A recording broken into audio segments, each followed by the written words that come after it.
whose most recent book, Children of the Land, a memoir, is received acclaim from Vanity Fair, Entertainment Weekly, the LA Times, Wall Street Journal, New York Times, and many others, if that wasn't many others enough for you. He is also the author of poetry books and the winner of the A. Pooling Jr. Prize.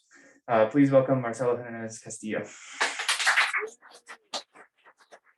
And joining him will be Tess Taylor, the author of 5 collections of poetry, including The Misremembered World, selected by Yvonne Boulin for the Poetry Society of America's inaugural Chapbook Fellowship.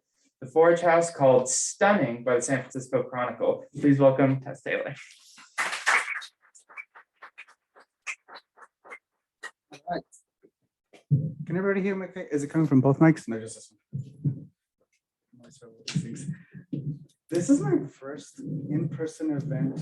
And of course, you know, you always struggle with, you always look awkward up here when you're. Okay, cool. I brought copies of the poem that I'm going to be reading. If anybody would like, for accessibility, if they would like anything in front of them, I only brought 5, but would anybody, you pass them? Raise your hand. No? Okay. Oh, yes, you. Here, there's three pages. I always like to have that option. Thank you, Dan, so much for, oh, I can take my mic. Woo! Yay! Yeah. Thank you, Dan, so much for having me, and it's such an honor and pleasure to have a reacquaintance. Dan and I met many years ago at a workshop, and it's good to have this reunion. So thank you. I'm just going to be reading one poem. It's new work, so we'll see how it goes. Not much you need to know about it. I took inspiration from Tess Taylor for this poem because Tess Taylor was the first poet whom I actually did field work with, like going out into the field. So none of my poems have been like that. And it wasn't until after I had that experience, I was like, you know what, I should try this more. So I did I walked around and documented some plants. And this is about that. Eclog, a field guide, and cure. 1. I'm required to tell you I have a cousin serving life without parole in Folsom Prison. In your imagination of his crime, for you have already imagined it, there must be a gold bell. It behooves you to imagine it rain and the rain that follows. 2. It rained and we did nothing about it. The court said there is no further explanation needed. 3. His time and his nails like blue division, as in departing from a common source, a house inside of another house, we arrive. Tragedy plus time equals comedy. The prison museum named the big house in bold italics.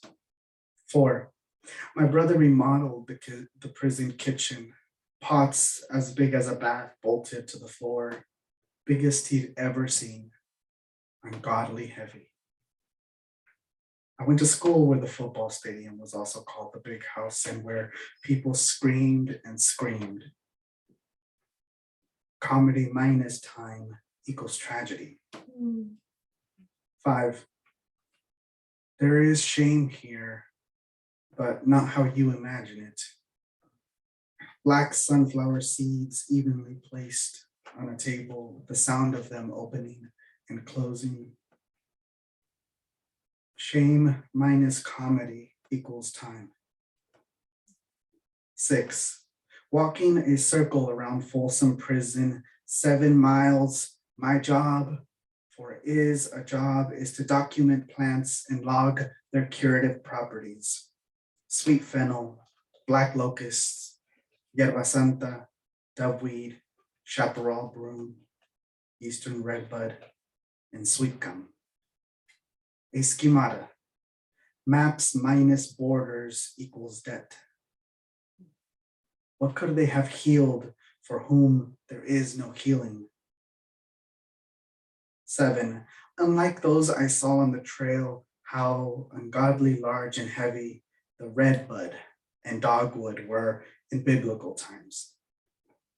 The dogwood used to crucify the Son of God, the redbud used by his traitor Judas to hang himself in shame. Thenceforth, both trees in their unique guilt never again grew large enough to hold a body. Their branches, thenceforth too thin to ever hang from, and their petals no longer white, but red in spring. Named the Judas tree, ungodly beautiful. 8. Mile after mile, febrifuge, black locust for fever, eaten for the tumors that grow in whatever empty space is left in your body. Emetic, analgesic to move the pain in your mouth in circles until it feels like stirring a large pot of warm broth in winter. Mile 3, and the gold bell ringing mad.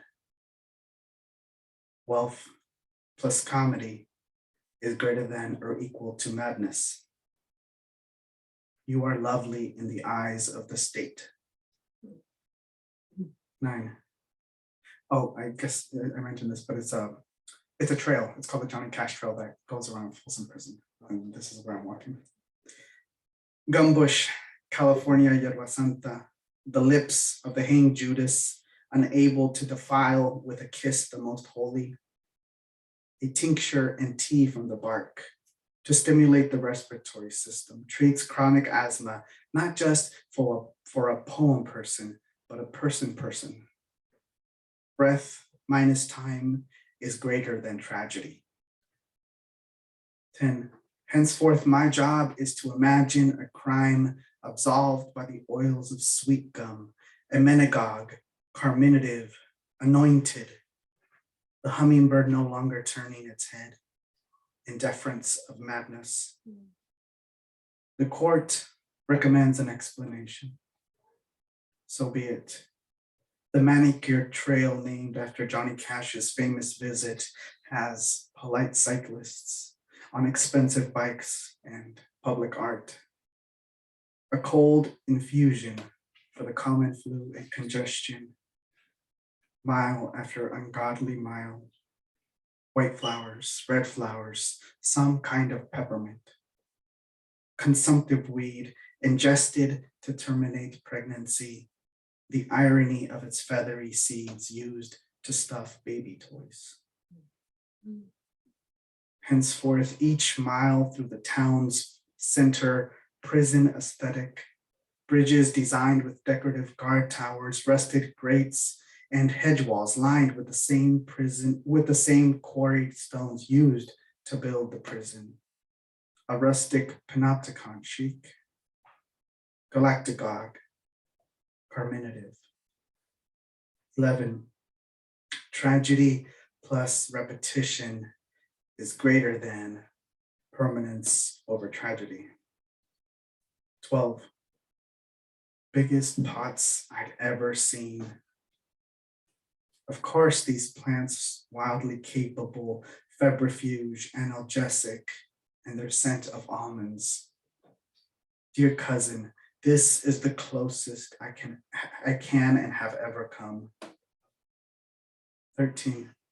Of course, wildly funded public art and nearby antique shops that sell the collateral damage of outdated restraints long after they've outlived their usefulness and practice. As in use this for that. The restorative power of your life set to a score. Emmenagogue, galactagogue, laxative, both a purge and hunger to know your best self in your best starched shirt, in your best ironed pants, lemon-scented gum to keep the mosquitoes away.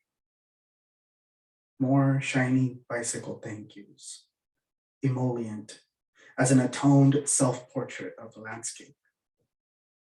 Henceforth, cheers from the inmates cheers from the guards holding Mary Magdalene, cheers and screaming and cheers and more screaming.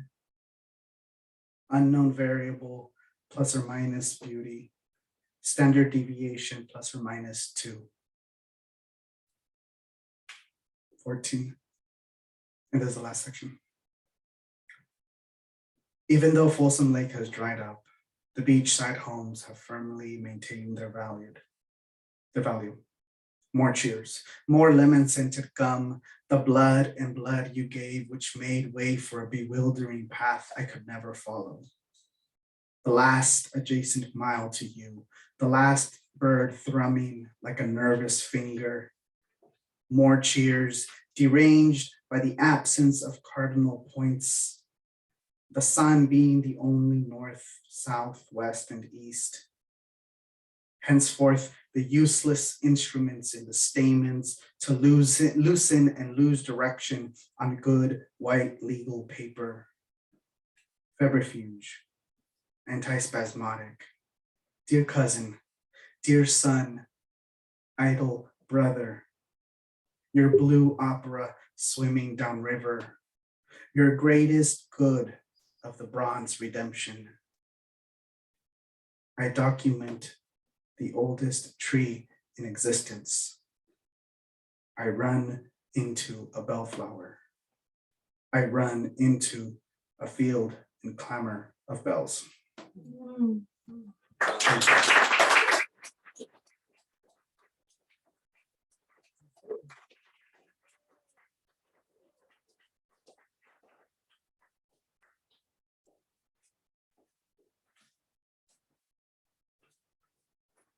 Wow, thank you, Marcelo. I saw the beginnings of those poems and I haven't seen the whole thing, and it's amazing. Thank you so much.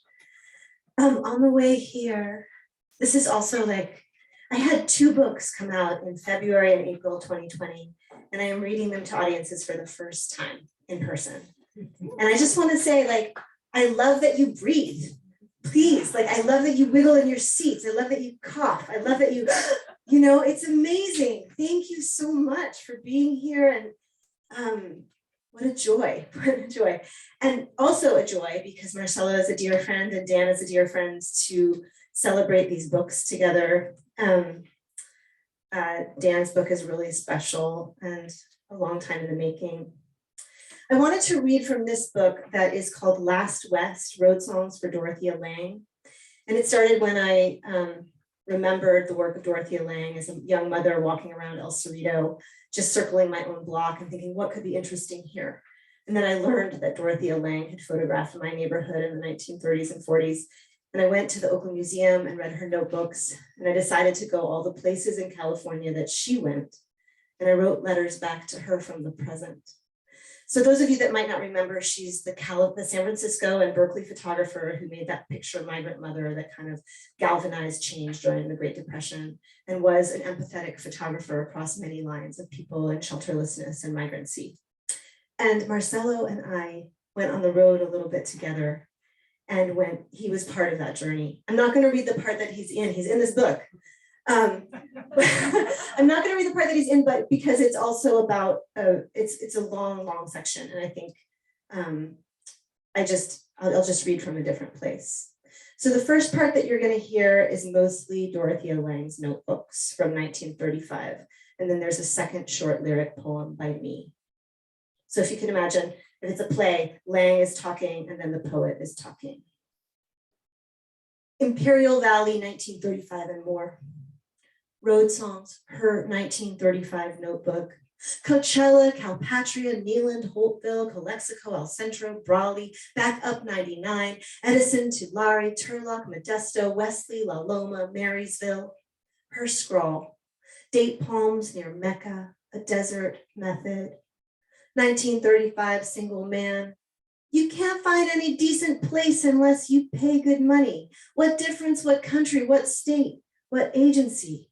Question, what does it mean to photograph home?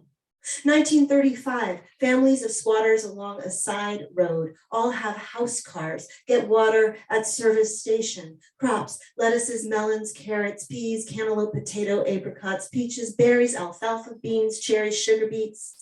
Man, How you gonna get by on just $2 a day? Cotton, 3 men, 20 cents, half a row, $2 a day. Potatoes, no better. Man, wife, and kid, onions, 160. Hey, job, 25 cents an hour. Imperial Valley, more refugees outside. 1937, man, if we had anything to go back for. 1937, Skid Row, this also is California. 2019, today's paper, climate change affecting coffee groves of Honduras. 1937, man, I wouldn't undertake to farm this land no more. Abandoned houses, abandoned soil, the government camp, the trading center, Main Street in Marysville, cabin for rent, Graflax #1, note to self, get wide angle lens. February road song, I-80 towards winters. Daffodils, rolling hills, the green skin of California, low valleys puddling silver with sky. Row after row, industrial almond fields, pale monocropped armies, exorbitant bloom, bee boxes near pesticide tanks. Above the barn door, one hummingbird, pomegranates splay under last year's walnuts, rattly tarp, creekbed willows, mud and a shovel. Along the farm road, prohibida la entrada, the great fig its crown toppled. Makeshift benches in shade, so tenderly pink by I-80, the cherry straddling the barbed wire and the ditch.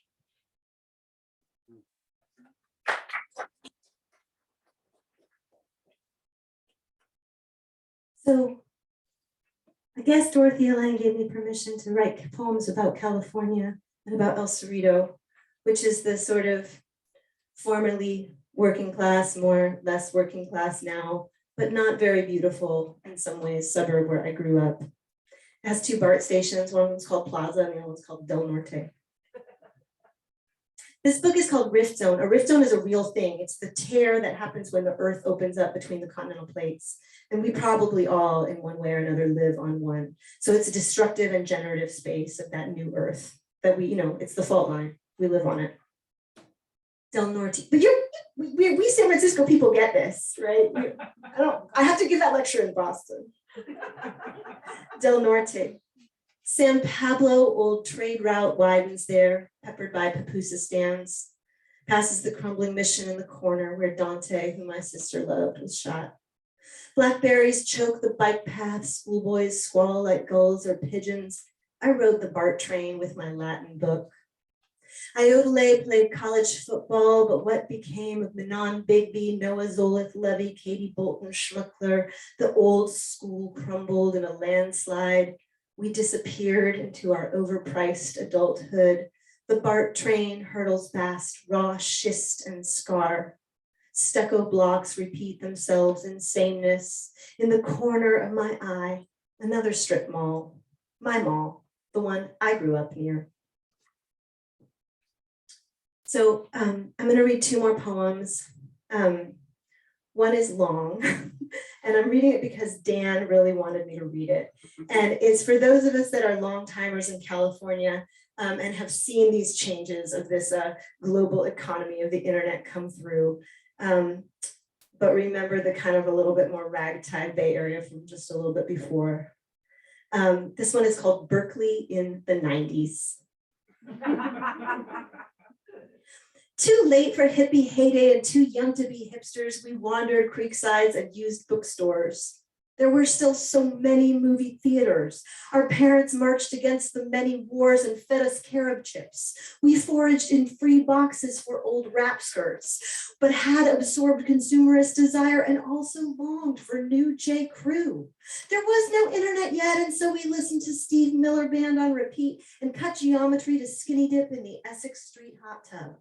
We knew the code, just as we knew to disapprove of America. We walked out of high school after Rodney King. We helped our mothers shop for bulk oats at the co-op. We felt we could and couldn't solve it. We could say systemic racism, but couldn't name yet how our lives were implicated. We drove our grandmother's Volvos up Marin and watched the spangled world from Grizzly Peak. We climbed Mount Diablo in spring rain. We learned the meaning of the word hegemony, but thought the word itself was hegemonic. Kids of academics, yo. We got high to the patter of the wind chimes. When we missed our friends, we wandered to the farmer's market for bruised peaches. Bruised peaches were our kind of revolution. There was not internet yet, and so we made elaborate cutout flyers to invite our friends to picnics up at Codornices. Bodies in space were revolution. Some of us were feminist and queer. Some of us wore wool sailor pants and passed out at bad university parties. Oh my God, that was embarrassing. Some of us cut class to spend days reading in the dank public library. Alone in our aloneness, we fumbled with one another's bodies in dim alleyways near city lights. Our revolution under cherry blossoms, reading Virgil. One of us made red mushroomy kombucha. One of us taught the others to eat burdock. The burdock eating didn't really take.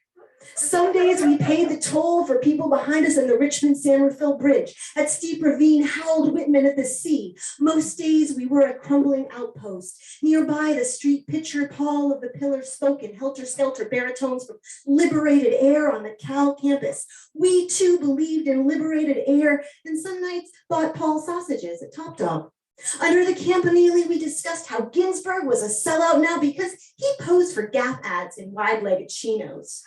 Chinos were not the revolution. Trigonometry was not the revolution. We memorized short poems by D.H. Lawrence. We were quick fish who read Gary Snyder in someone's dad's Mendocino cabin. Some of us climbed ferny gullies on winter solstice and got topless, decorated each other in white reindeer lichen, recited the Tao Te Ching, had sex on a cliff. Reindeer lichen was the revolution. Our new breasts in rain were revolution. We craved transcendental revelation, the radical and burning future. We lobbied for condoms in the high school bathrooms, even though the bathrooms needed toilet paper.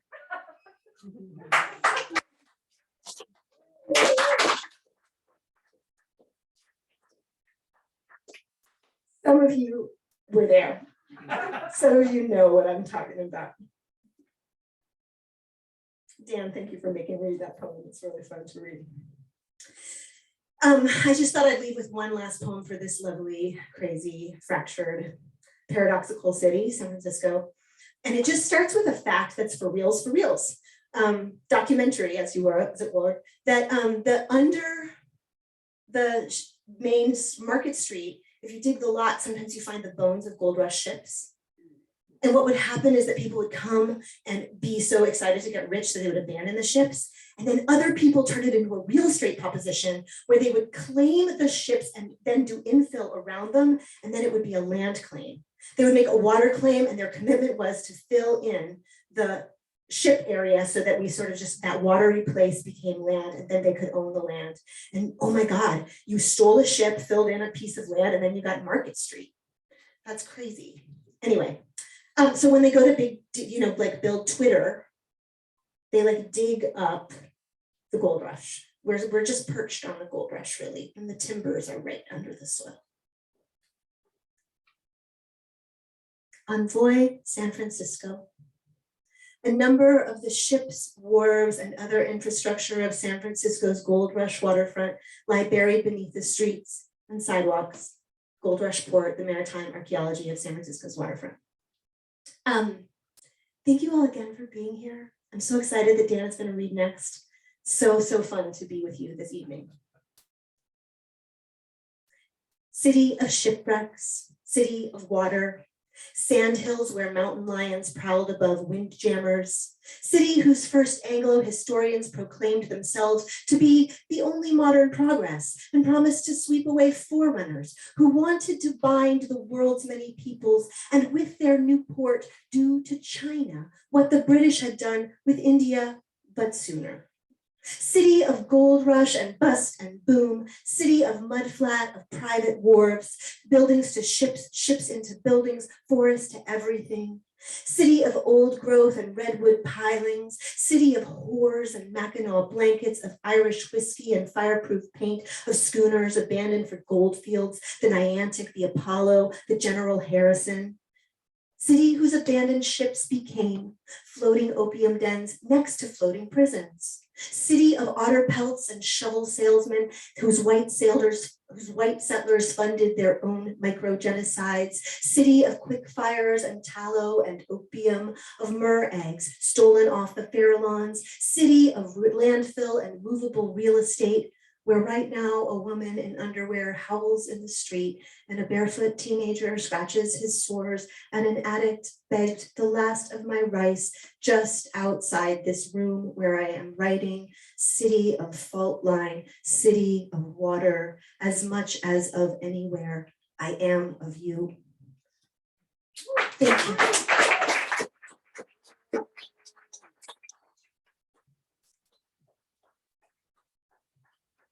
Thank you so much, Tess. Thank you so much, Marcelo. I'm just going to sort of make my closing announcements now, so Dan can end the night. Thank you all for showing up and being here. And I'd like to say thank you to our online audience tuning in on Zoom.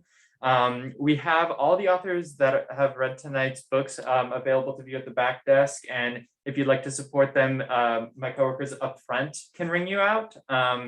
But feel free to talk to the poets. And last, certainly not least, Dan Alter's work moves between worlds, from the dust and tumult of construction sites where he makes his living as an electrician to the oceans and skies of more than one continent. His poems and reviews have been published widely. He has been a fellow of the Arid Arts Project and a final for the Rosenberg Award for Poems on the Jewish Experience. Please welcome Dan Alter.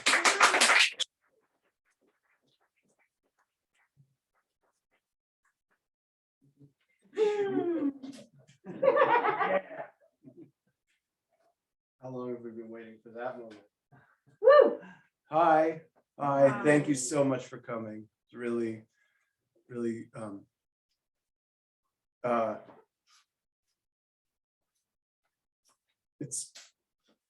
this is oh boy, this is quite a moment for me. This is a dream of mine for 30, 40 years, and I'm holding it in my hands, and I get to share it with you. And yeah, the other thing I've been thinking as I was listening to these two gorgeous voices with us is human beings are really something. We are really something. You know, we can do some damage, but then we can do this too. There's a lot, because this book was a long time in the making, it has a lot of different kinds of work, and I just wanted to do a little sample. So one of the kinds of work in here are these poems called labor poems. Shout out to my writers group who's here. Shout out to my family who's here. And other, my most loyal friend. And some of you have seen these. Hope you enjoy them, hearing them again. This is labor poem number 1. Wisconsin State Journal, Madison, Wisconsin. The baskets, handlebars, the back tires swerve.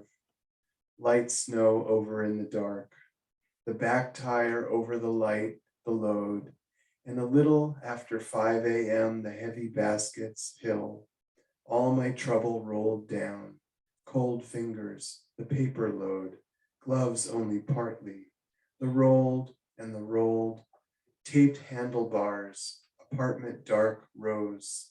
For my trouble, rubber band, a dog, the heavy baskets, deliver and deliver, alarms they have not yet heard, fingers in the cold gloves only partly, all my trouble to deliver, the swerve, a dog, snow back tire over after 5 a.m., the basket load down a light snow hill, my trouble in the dark.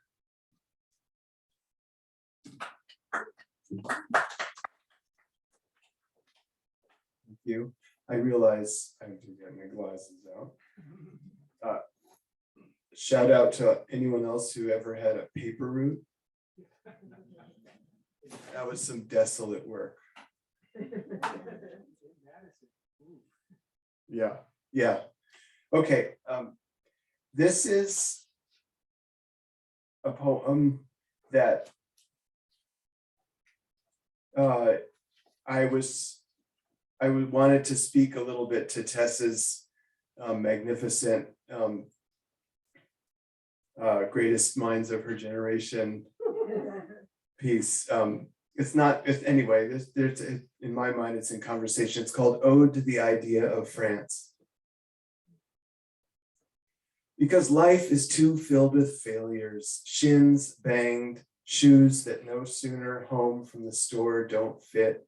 Once more in the doorway turning back, but the words only magnets drawing metal fury. I have hidden and hidden my hopes, slipped free of their knots ragging my skin until I am my own Houdini, escaping the handcuffs and glass-walled water closet of myself. My first car, for instance, was an ancient Ford Falcon van with no seats in back, just carpet, bought from a lady in a parking lot to bus my friends every weekend to the beach, which we did, more or less, once. And my friends who had held on to each other like the inflated raft after a plane crash floated off. So let there be France, not the one we can visit with universal health care and 5 weeks off every year, saturated with museum tickets, baguettes, and stinky cheese next to the Seine sundown, nor the one that with gusto packed its Jews onto trains for the solution to the East, nor France of the banned hijab, car burning, spreading from rage in the suburbs.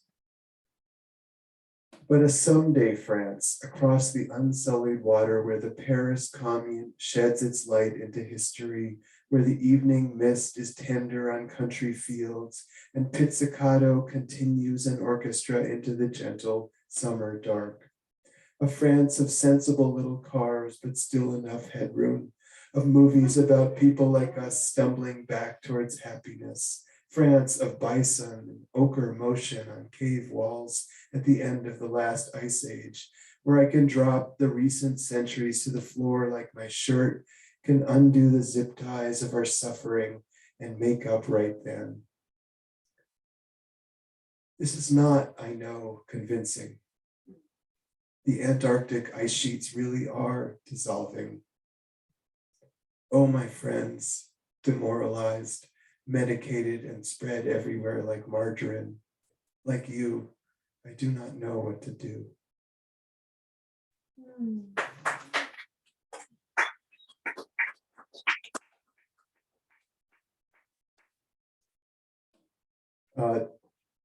Wrote this one at St. Mary's, read it last week at St. Mary's. I think some of you are going to hear it again.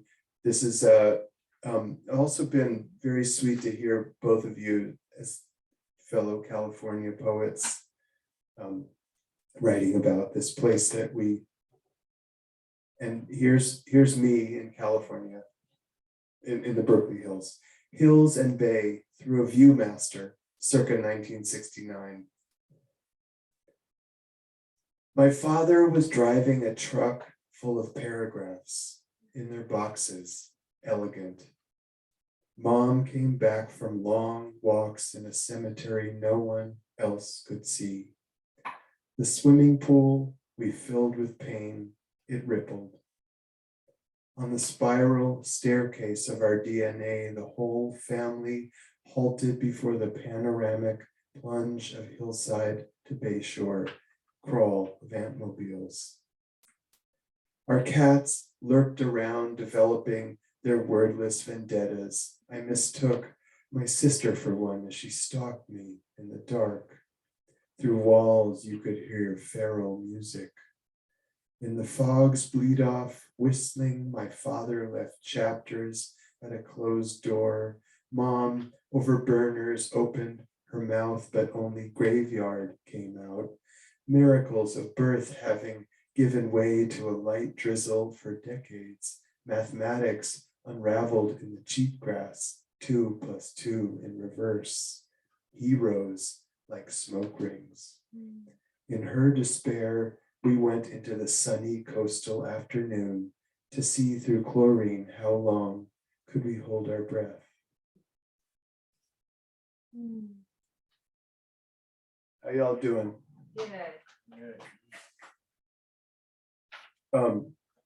Antmobiles, right? Can you picture it from up in the hills?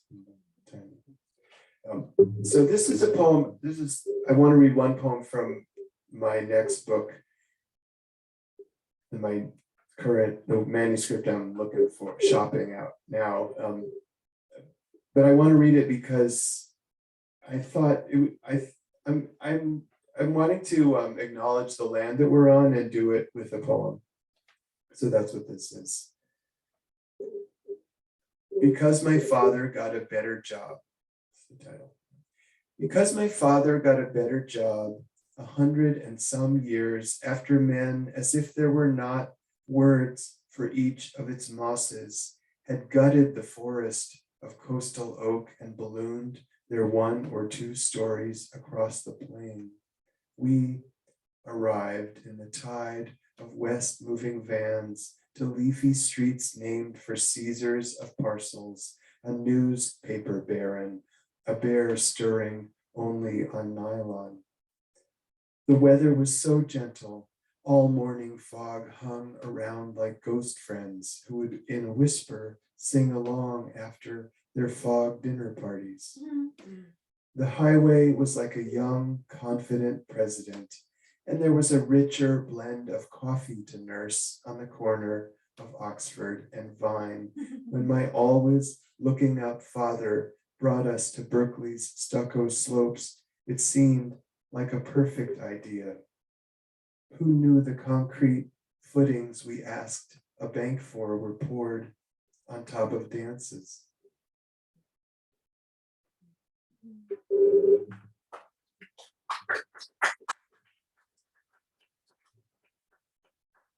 Thank you.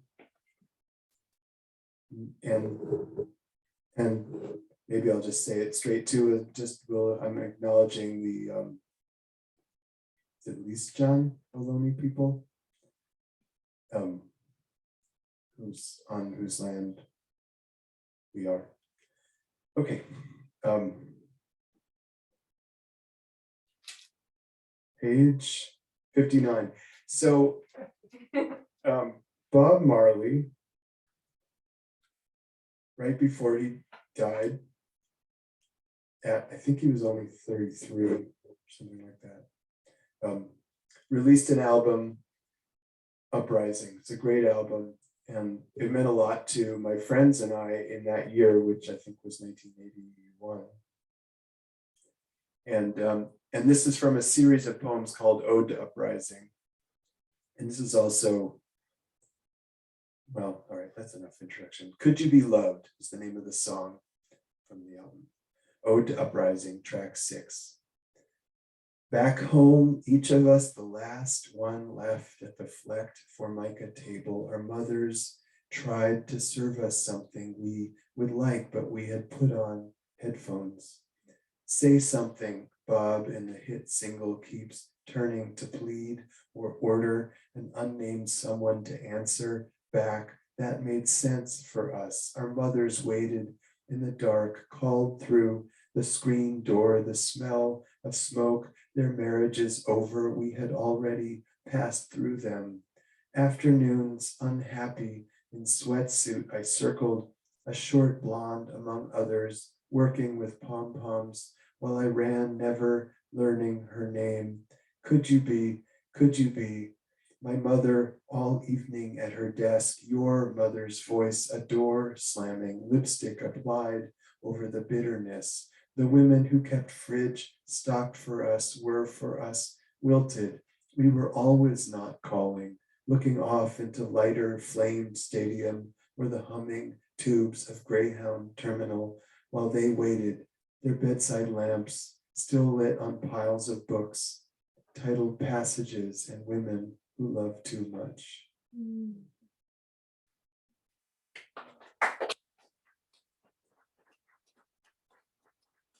All right, I guess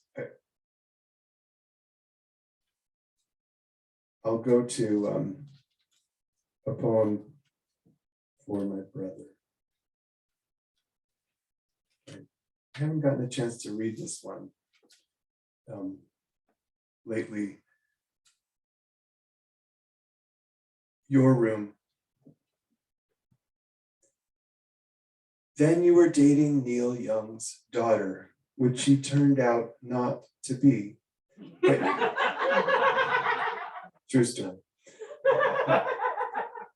But you kept trying, should I start over? Then you were dating Neil Young's daughter, which she turned out not to be. But you kept trying to write her a song, and that song turned back on itself halfway. Keys softened off their notes, and I lost track as here we got even busier, bought a house and ripped the walls open.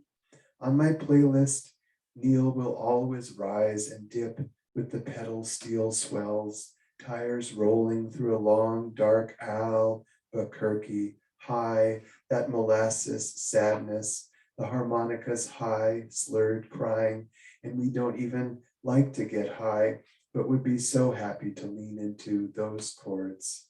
I know it didn't work out with you and Neil Young's not daughter.